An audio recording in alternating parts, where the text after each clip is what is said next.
The Nazi view of race and religion is the fourth of our 5 Holocaust readings. As before, please pay attention to the text features. You'll note a picture here of Dr. Martin Niemöller, who was the leader of the Confessional Church in Germany, a Lutheran church.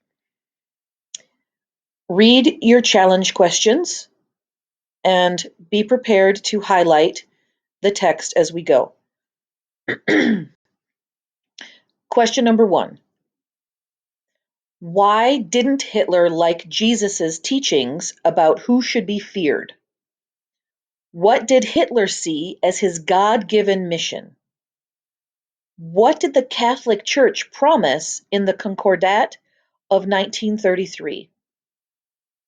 What did Pope Pius XI accuse Hitler of doing? Who was the leader of the Confessional Church? What did Hitler do to him? What did the German faith movement say about Jesus' birth?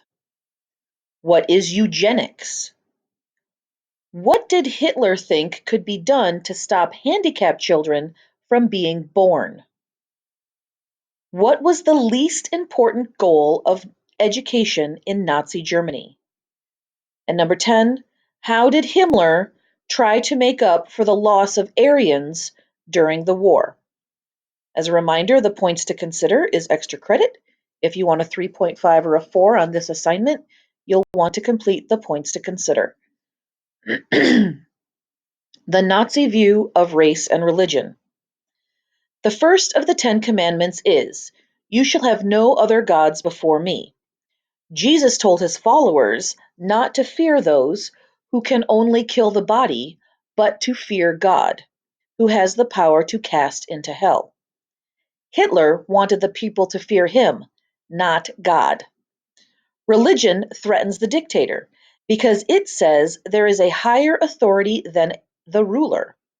The Nazis knew they could not remove religion, but then tried to twist it to conform to their purposes.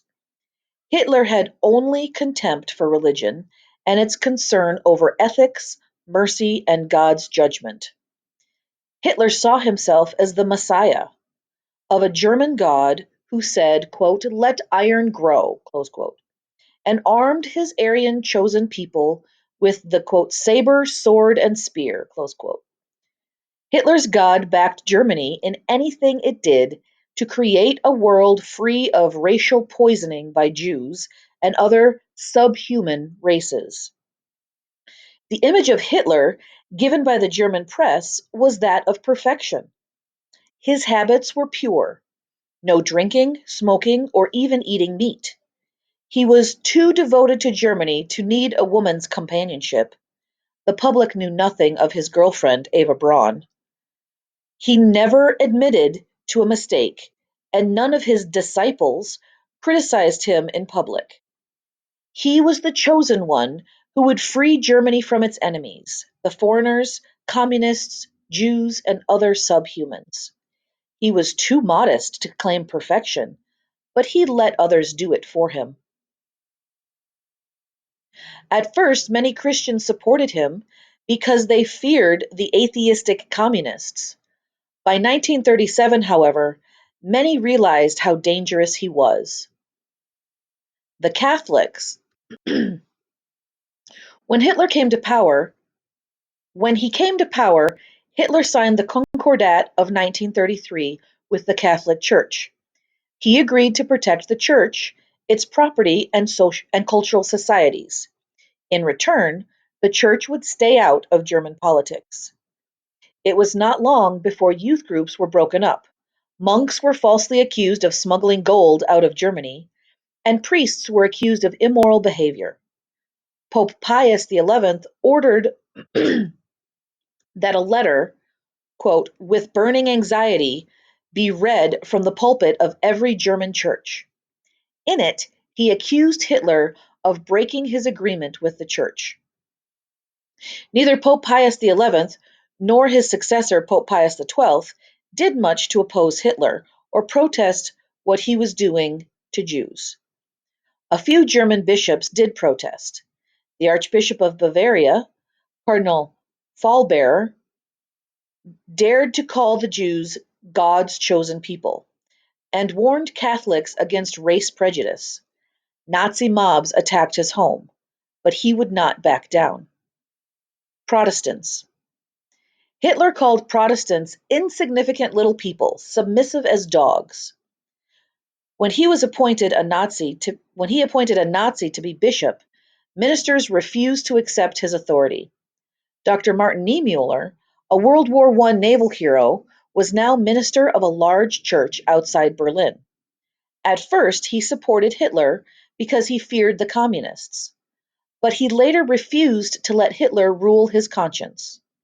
He became leader of the Confessional Church, a traditional Lutheran church, and about 6,000 ministers joined his movement. Within a short time, many were sent to concentration camps. Niemöller was not so easy to handle, but in 1937 he was sent to Dachau. The German faith movement was Hitler's distortion of Christianity. Its doctrines were: first, Jesus was an Aryan, not Jewish. The Old Testament had no place in Germany, and German land and blood were the sacred elements. Traditional Christian morality was thrown out by the Nazis. It was less important that a child have married parents than that it be Aryan. If Hitler had won the war, he intended to eliminate Christianity from Europe. Race. A popular idea of the 1930s was eugenics. Its main goal was to produce the genetically perfect child. This belief stated that if race A is the best, mixing with race B or C could only produce an inferior offspring. Almost every society believes it is better than others. We call this chauvinism. At the time of the French Revolution, Count de Gobineau divided races into white, yellow, and black. Whites were the best, and the best whites were Aryans. He warned that too much mixing weakened the superior Aryan race. An English writer, Houston Chamberlain, went further, claiming that Nordics, the cream of Aryans, were by right masters of the world. He said Jews were a disruptive force in history. Nazis taught that Aryans were the superior race and had superior intelligence and beauty. They had blonde hair, blue eyes, and fair skin. The fact that there never was an Aryan race, as Aryan was a language group and not a people, never bothered the Nazis. Within this non-existent Aryan race were the Nordic Teutons, Germans, who were considered the best, followed by Anglo-Saxon, English, and Celts, French. Richard Wagner, the opera composer, added to the racial myth. He hated Jews. The Jew speaks the language of the nation, but he always speaks as an alien. Wagner glorified Germany's pagan past, a time when before the subhumans arrived, when German blood was pure.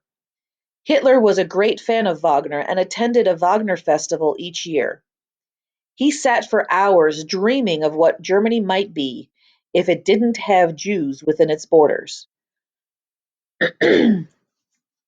Besides ridding Germany of inferior races, two other changes were needed to protect Aryan blood. One was to stop genetic inferiors from producing more of their kind. Mental and physical weaklings were to be eliminated. A Nazi doctor said, "The solution to the problem of the mentally ill becomes easy if one eliminates these people." In time, programs were developed to shorten the lives of those who weakened the master race. So keep in mind that eliminated means killed. Their solution was to kill people who had any sort of mental illness or physical deformities so that they could not risk having children and creating more people with mental illness and physical disabilities. The second change was to stress physical fitness so that boys might become strong soldiers and girls could produce healthy sons. Developing thinking skills was the least important job of education for boys and girls. So imagine school switched from spending a lot of time reading books to spending a lot of time lifting weights and marching and doing exercises so that you would get healthier and stronger instead of actually reading, writing, and math. When war began, Himmler feared that too many Aryans would be killed. He started a program called Lebensborn, or Fountain of Life, to encourage women to produce Aryan children. And when World War II began, he sent squads into Poland to kidnap Polish children with Aryan qualities. In religion and race, the Nazis had no moral scruples. So at this time, make sure you have everything highlighted and begin filling in the answers to the challenge questions. If you want to receive a 3.5 or a 4, then go ahead and complete the points to consider. Good luck.